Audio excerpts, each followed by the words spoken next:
வணக்கம் and welcome to my channel cinema tech. இன்றைக்கி நம்ம இந்த வீடியோவில் எதை பற்றி பார்க்க போகிறோம்னா, இன்றைக்கி April 8 அல்லு அர்ஜுனோட பிறந்தநாள். அவரோட பிறந்தநாளை முன்னிட்டு புஷ்பா 2 வந்து ட்ரெய்லர் ரிலீஸ் பண்ணியிருக்காங்க. இதை ட்ரெய்லர்னு சொல்ல முடியாது, ஒரு கிளிம்ஸ் வீடியோ, 1 நிமிஷம் 8 செகண்டுக்கு வந்து ஒரு கிளிம்ஸ் வீடியோ மாதிரி ரிலீஸ் பண்ணியிருக்காங்க. அந்த கிளிம்ஸ் வீடியோவில் வந்து ஒரே ஒரு ஃபைட் சீக்வன்ஸை மட்டும்தான் காட்டுறாங்க.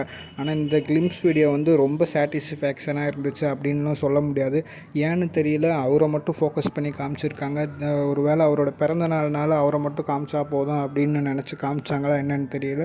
ஆனாலும் இந்த கிளிம்ஸ் வீடியோவோட முன்னாடி ரிலீஸ் பண்ண வேர் இஸ் புஷ்பா போன வருஷம் April 7 வந்து இந்த கிளிம்ஸ் வீடியோவை ரிலீஸ் பண்ணியிருந்தாங்க. அந்த கிளிம்ஸ் வீடியோ பார்க்குறப்ப சூப்பராக இருந்துச்சு.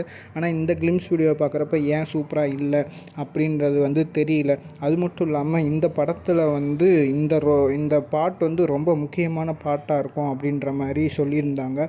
அது மட்டும் இல்லாமல் இந்த பாட்டில் வந்து அவர் வந்து ஒரு லேடி கெட்டை போட்டு ஆடுற மாதிரி ஃபைட் பண்ணுற மாதிரி சீக்வன்ஸ்லாம் இருக்கும் அப்படின்ற மாதிரி சொல்லியிருந்தாங்க.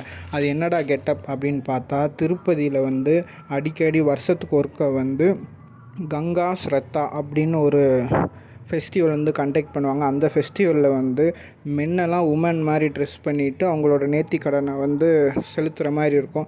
அதை தான் இந்த படத்துலையும் காமிச்சிருக்காங்க. ஏன்னா இந்த படம் வந்து திருப்பதியில் நடக்கிறனால அந்த ஃபெஸ்டிவலை வந்து இதுக்குள்ளே வந்து கொண்டு வந்திருக்காங்க.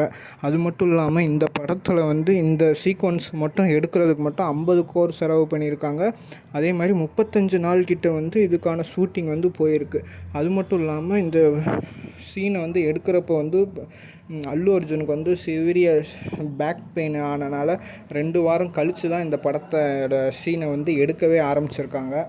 எதுக்காக இவர் இந்த கெட்டப்பை போடுறாரு அப்படின்னு ஒரு சில ரூமர்ஸும் ஸ்ப்ரெட் ஆகிருக்கு. என்ன ரூமர்ஸ் அப்படின்னு பார்த்தீங்கன்னா, ராஷ்மிகா மந்தனா வந்து இந்த படத்தில் இறந்துடுறாங்க, அவங்களோட ட்ரெஸ்ஸை கட்டிட்டு இவர் வந்து அந்த எதிரியை வந்து அழிக்கிறாரு அப்படின்ற மாதிரி ஒரு சில ரூமர்ஸ் வந்து ஸ்ப்ரெட் ஆகிக்கிட்டு இருக்குது. ஆனால் அது எப்படின்னு தெரியல. அவங்க வந்து பார்ட் 1லேயே ரொம்ப பெரிய ரோல் வந்து அவங்களுக்கு இல்லை. பார்ட் 2ல் எப்படின்னு படம் பார்த்தா தான் தெரியும்.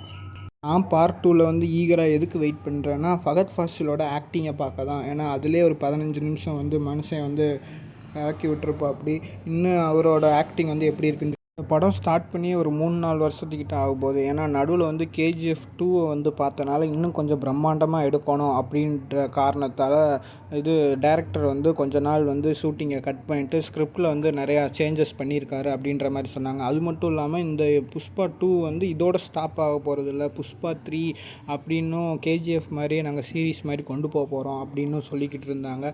அது எந்தளவுக்கு உண்மை அப்படின்னு புஷ்பா 2 வந்து பார்த்தா தான் தெரியும். அது சமந்தா வந்து புஷ்பா 2லேயும் ஒரு டான்ஸ் பண்ண போகிறாங்க அப்படின்ற மாதிரி ரூமர்ஸ் வந்து கிளம்பிக்கிட்டு இருக்குது.